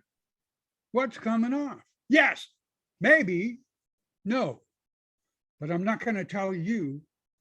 You know why? I've done there, been that, everything, everywhere. See your way clear to join me in song, a catchy little tune you'll carry lifelong. You know the words, don't act like you don't. Quit wasting time. Hum what you will or you won't. You ain't fooling no one. Always ready to be elsewhere, anywhere but here, and you are. Your mind just left the building, leaving trashy excuses in your backwash regard, huge carbon footprints throughout the yard. Your mind ran away and left you behind, beyond all belief in the deep depression of community grief, that familiar touch of the lonely one and only that holds us so close and makes us believers in what we fear most. This is the nightmare we host, coast to coast. Shattering matters, redeeming concern, dumbing down all around, separating hope from the spoils of our fears. Underworld music echoes our moods, rancid pedal tone arias, pandemic nocturnal death songs, cryptically whimper secret requiem prayers, begging another chant at life and its strife. Melting pot masses of untreated squalor trickling down through the street sleeping comatose, slamming each dose with a lost sense of undoing, hopelessly nestled in gutter-side mansions, every profile on speed dial, forecasting what's gone and beyond. And what do we do? What can we do? What will we do? Words. That's what we do best. Make deeds of our words. How long has it been? How long will it take?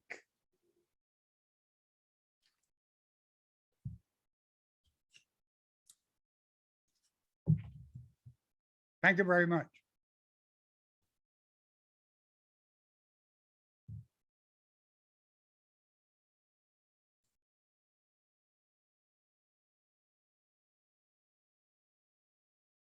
Jim, you're muted.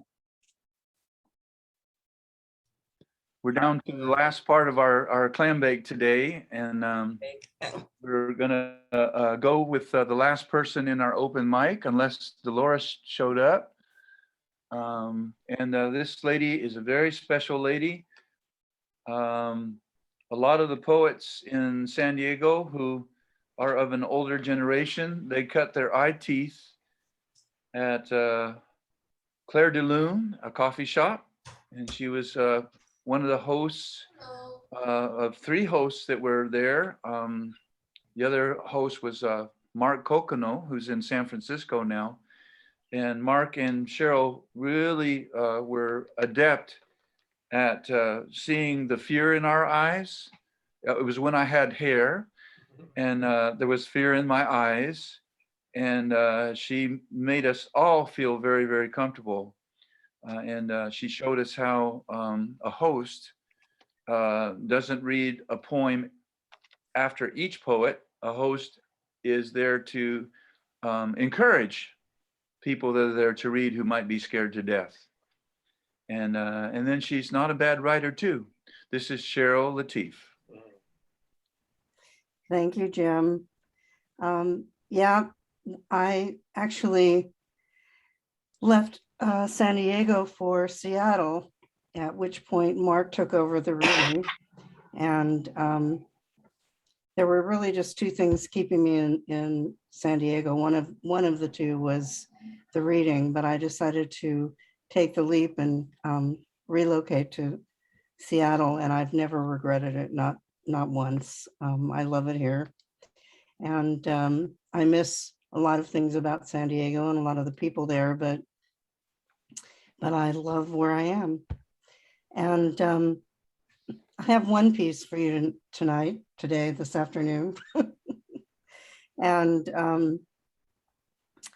I wrote this after going to Washington, D.C. and seeing the Vietnam Memorial. And although I can't read anything about Friendship Park or any of that, one of the things that gets me is that a lot of my poems, old political poems, they're still so relevant every time I look at them years and years later. And this one, I think, is as well. It's entitled 58,000 Plus at America's Wailing Wall. Before we knew it, battalions of soldiers, armies of fallen names stretched before us, etched in granite, glistening in afternoon sun. It is all that is left of you, these letters on stone. Before I knew it, tears. I touched the cold granite, its surface warmed by the sun, traced the letters, dead, missing in action. Names of fathers, brothers, sons, lovers, names looming above me, surrounding me, engulfing me, 58,000 plus and more. Before you knew it, you were lost in the Delta, unable to see through the foliage, hear over the firepower, yet ears rang with the cries of fallen brothers, 58,000 plus. Before we knew it, flags were burning, campuses overturning, sit-ins, demonstrations, streets echoing with shouts of, hell no, we won't go. We fought our own little war here at home, and you must have thought we'd abandoned you. Some of you returned, blinded by the sight of bodies blown apart, left to mourn and wonder Whose was a darker fate, yours or those 58,000 plus? Some of you returned with limbs missing, core torn, left in a tiny country you'd never heard of before, a country you will never forget, nor those 58,000 plus who we touch now through these letters, tracing memory. Damn the wasted years, blood shed in vain. Damn a democracy so sure of right, the fight for good and for God and country, the appetite for winning at all costs. Rising from a grassy park, sliced of the earth, cold, hard black stone rises, etched with names that stand despite rain, snow, sleet, and unforgiving heat. Rimmed with flowers, photos, candles, poems, prayers, a testament to the wounds of war, a chorus of futility and hope, a testament to 58,000 families and more. Thank you. Oh, thank you, Sarah. I hope you will all have been looking at the chat, because people are reaching out to poets. They're saying thank you. There's some things you can download about the Haiti, about what some people's work is all about. There's information about books in there, and I'm really glad that we're recording this so that when Alfred does his magic and we get it on the internet, that this information and these words don't end when we're done today. We can keep it going. So, Mr. Williams, you are more valuable to us than you know, and I would like to try something. If you would all unmute yourselves, please. And this is something that we're going to do before Nathan and I end our time together with this last poem. But this is a sentence I'd like to say 4 times. I would like you just to repeat it after me, and I'm going to count to 3, and here we go. 1, and especially the people in the room, please say it with me. Okay. 1, 2, 3. This is what democracy sounds like. This is what democracy sounds like. This is what democracy sounds like. This is what democracy sounds like. This is what democracy sounds like. This is what democracy sounds like. This is what democracy sounds like. This is what democracy sounds like. That's right. That's right, my America. So if you would mute yourselves, please. And what we're going to do now is we're going to have Mr. Weemark start this poem with his music, and we're going to bring him into the picture. And Mr. Nathan, anytime you're ready to start.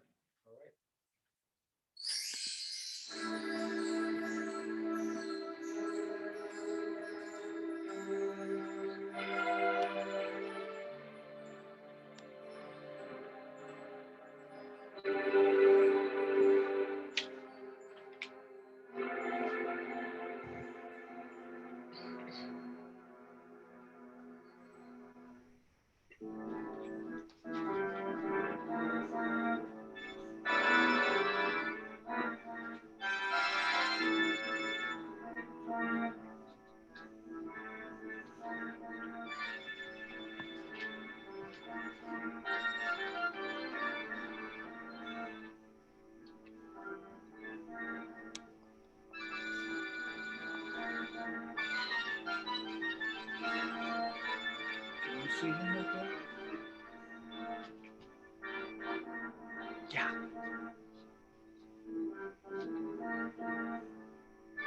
Breaking Ranks. Excerpt from Rumi's reed flute song.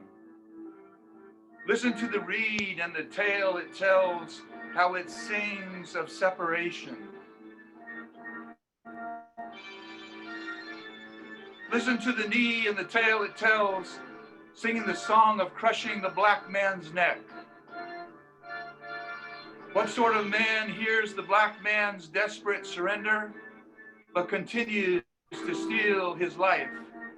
Crush the breath that cries, mama, mama.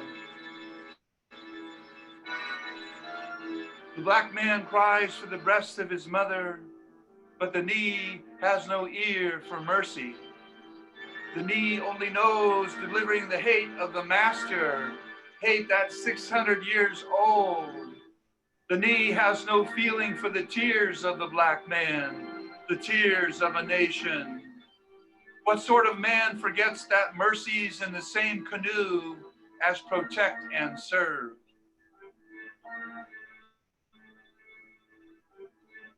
Listen to the bullet and the tale it tells, joining other bullets ending the black woman's life. She's asleep in her own house. She's probably tired from working all the time, working to defeat the COVID-19. That's why she was asleep that night. Yes, brothers and sisters from the Mercy tribe, she was asleep in her own house when the bullets of fear and hate snatched her life. The bullets were at the wrong house. The bullets were delivered by mistake and hate. Another version of strange fruit dispatched by a blue-black gun instead of a hangman's rope. The pale finger pulling the blue-black trigger, old wine, new bottle from old lethal Jim Crow, used to stealing dignity, used to stealing schooling, used to stealing the pulse of respect.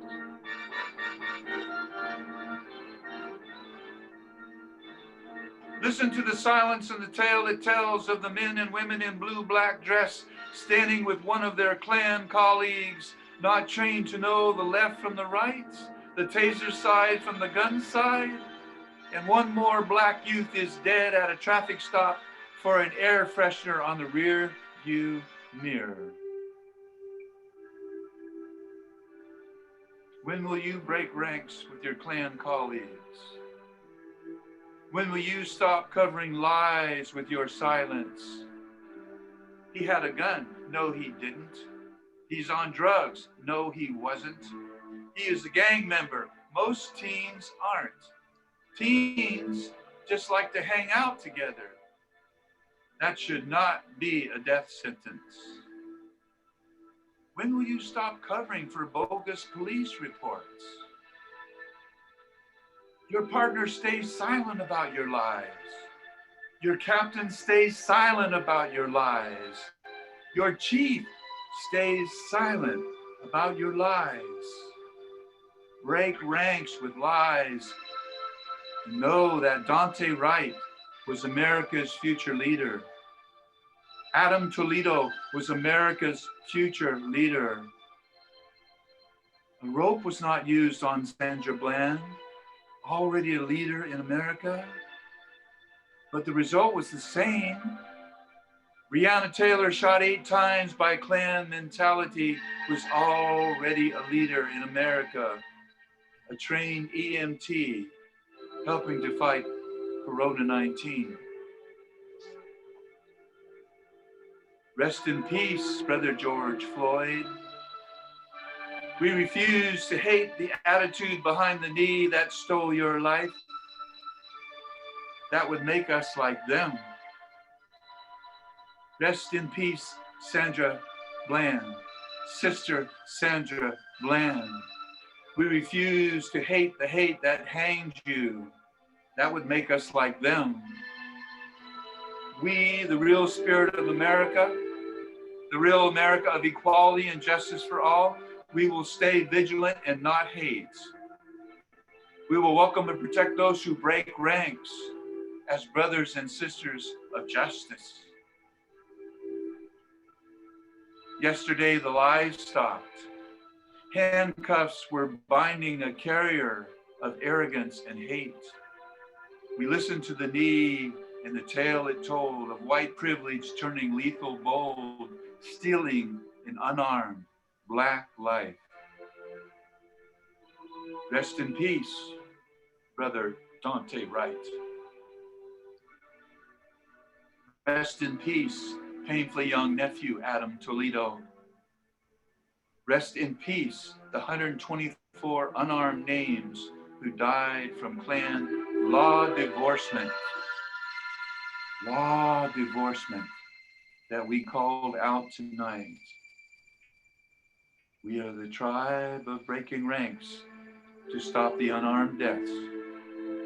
We are the tribe of breaking ranks to defeat the lies. It's about time you joined up with us. Listen to the truth and the tale it tells. Listen. Listen.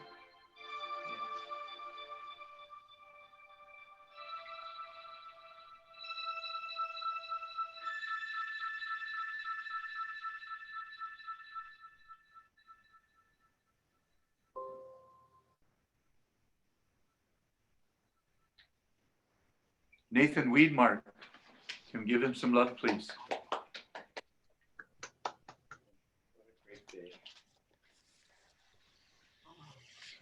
Well, this is not car talk, so I'm not going to say you wasted another beautiful afternoon being with me.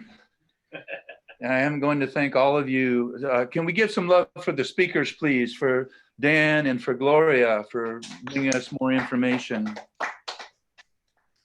And how about some love for our musician who brought his poem and brought his music muse, and all the poets that came. I love you all, and we're going to see you down the road. And I want to thank Leonora for gracing the mic again, because I know you're probably getting some lesson plans ready for Monday or something like that after your journey. And all the grandmas that are here, we love you and we thank you for coming. And all the guys that are going to benefit from Mr. Williams' work, can we give him some more love, please? You are amazing, Mr. Alfred. You are amazing. And I think if there's, what I'm going to do is I'm going to say thanks for coming. And I'm going to stay on this for a little bit. I'm going to stop the recording. And if you want to hang out and talk to one another or say something to somebody that you like their poem, and here's the stop recording.